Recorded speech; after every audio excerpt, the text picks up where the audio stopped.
Hello everyone, welcome to Interceptor Moto. This is my Interceptor 650. Let's hop on and see where the road takes us.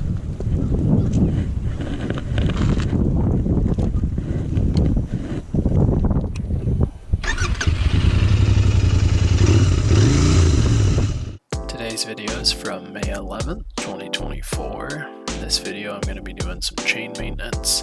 The chain has about 500 miles on it at the time of this video. As you'll see in the video, the chain's not too dirty, but I wanted to make sure I took care of it before it gets worse. Let's get started. We'll need a few items for this maintenance: chain cleaner and lube, chain brush, some towels, and some nitrile gloves. You're going to want to make sure that the bike is on a center stand so the wheel can move. If you don't have a center stand, you can wheel the bike back and forth, but it's going to make it a lot more tedious. You're going to want to wedge some cardboard behind the chain so you don't make a mess of your rim or the body of the bike.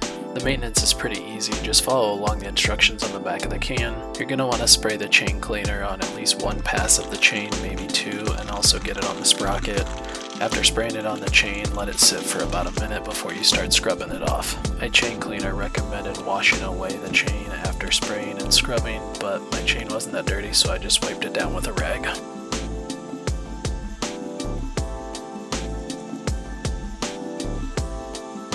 Make sure you're doing this in a well-ventilated area. I did it in my garage with the garage door open, but I think I'm going to do it outside next time. These chemicals smell really bad.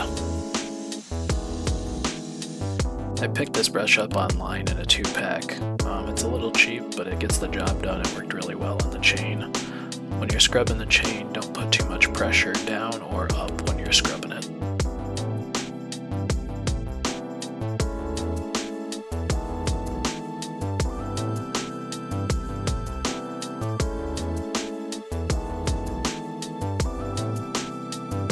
I probably did 3 or 4 passes of the chain scrubbing, and I probably did 5 or 6 on the sprocket. You'll want to make sure you get the sprocket nice and clean.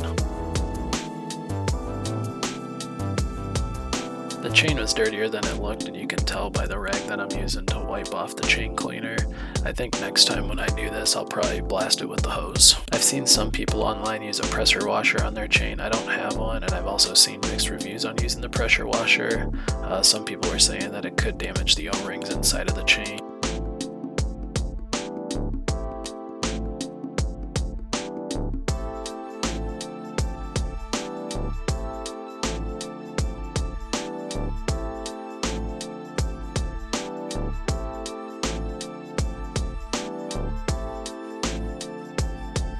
You'll want to make sure you do a good job wiping down the sprocket as well. Any leftover chain cleaner residue could cause the lube to not stick as well to the chain.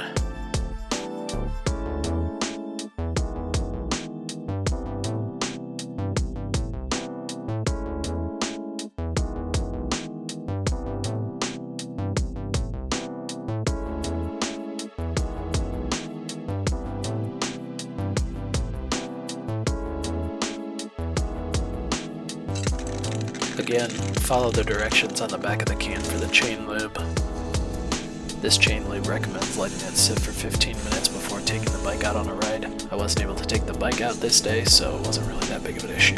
I probably applied too much lube when I did this, but I wanted to make sure that there was plenty. I ended up wiping off the excess on the bottom of the chain. I did not wipe off any on the inside of the chain that touches the sprocket. I didn't show it in this video, but you'll also want to apply some lube to the sprocket where the chain meets.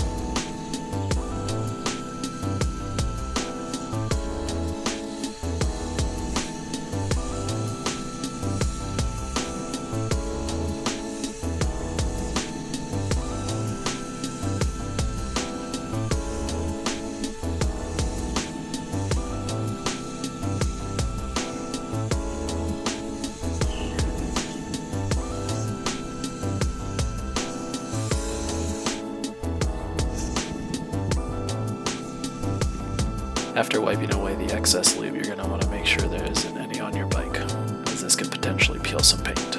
All in all, this is a pretty straightforward job, and any bike owner should be able to perform this. It took me a little over 30 minutes, and that includes with the filming. I think if I wasn't filming, it'd probably take me 15 to 20 minutes.